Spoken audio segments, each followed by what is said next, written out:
We're now joined by our good friend, Bill Sproule, who is in fact the Executive Secretary Treasurer, Eastern Atlantic States Regional Council of Carpenters. Good to see you, Bill.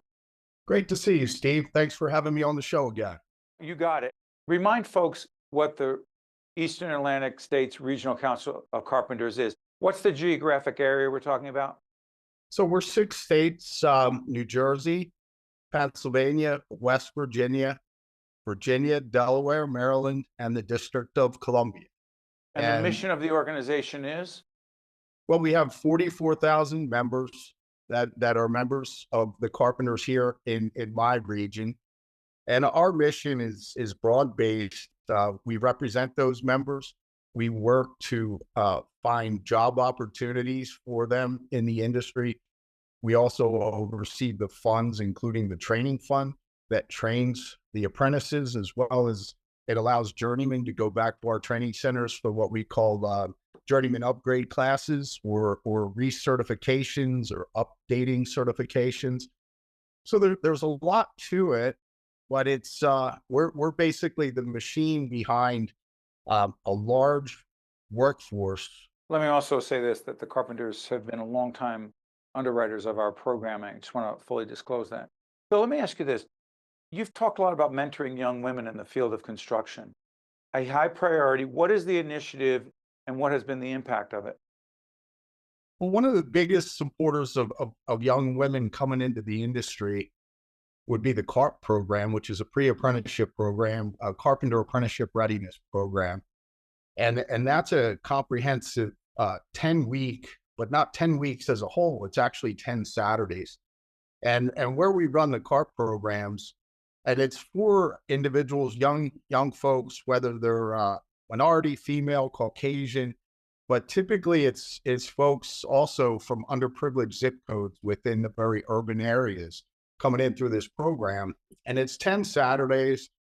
It gives the individuals the ability to learn about tools, learn about safety, learn some basics, as well as getting up on time and being at the training center, reporting for duty 15, 20 minutes early instead of, 5 minutes late and things of that nature. So it gives them the basic skills, and that's what the contractors want.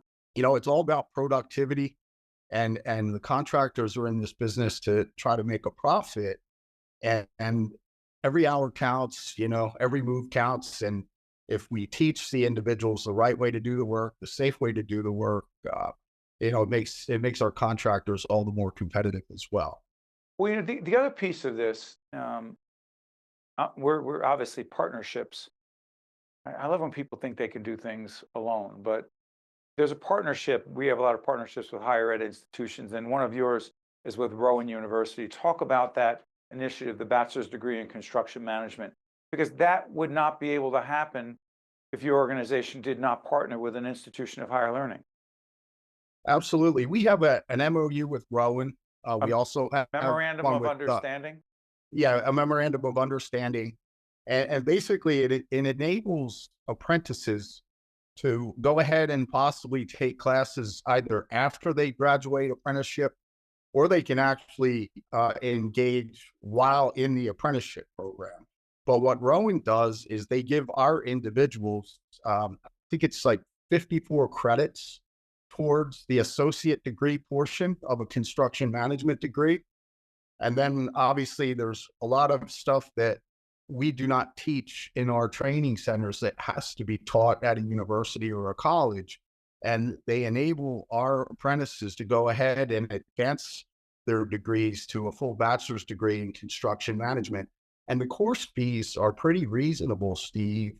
It's like a little over $400 a course. And so you can do it at your own pace, full-time, part-time. You can wait until you're a journey person, and then maybe even get sponsored by a company that you're working for. Right. And there's so many ways to do this. We have a similar partnership with a group called College Unbound, which is like an online type thing, and then also Thomas Edison University. And In there's Trenton. also partnerships with, yes, sir, with other higher ed facilities around the 6 states. So there's a handful of other ones. But what we're also doing is we're getting accreditation from a group called the COE, which is Stands for the what?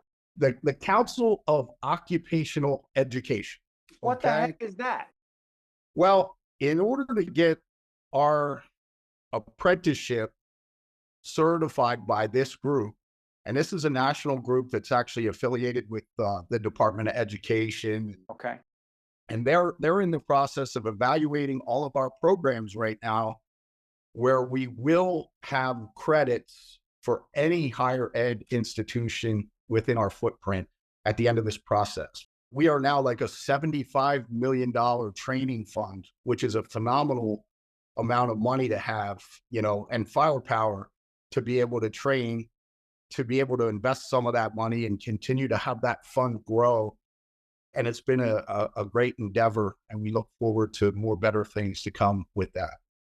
Let's talk about, I'm just going to put it out there. You tell me.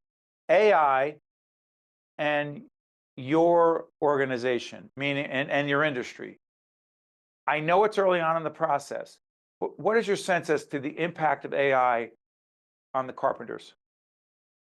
Well, I think this AI stuff, this phenomenon that we call AI, is going to be something that's definitely going to help the industry.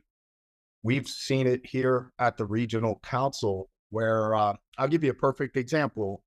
I'm old school.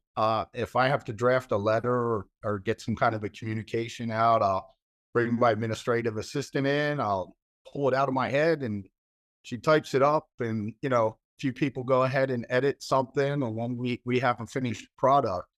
Now we're all becoming a lot more smarter because they're running it through the AI programs, and sometimes, Steve, even if it's something that has a lot of legal aspects to it, Sure.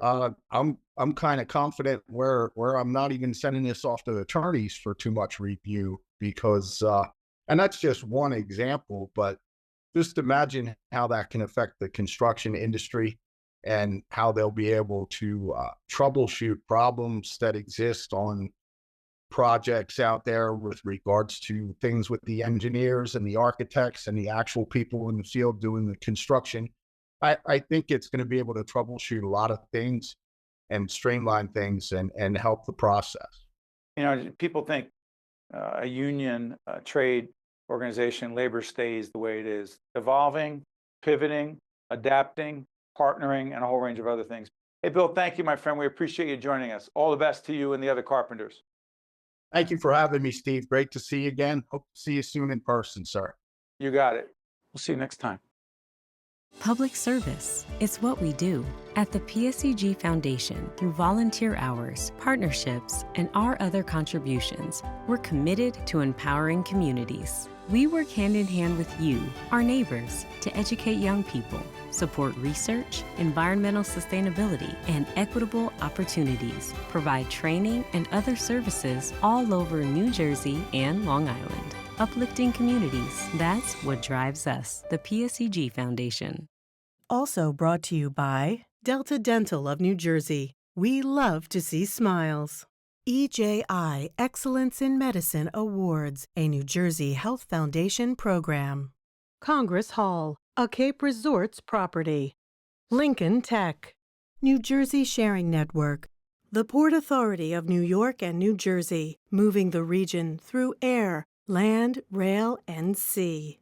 Valley Bank. PSEG Foundation. And by Bergen New Bridge Medical Center.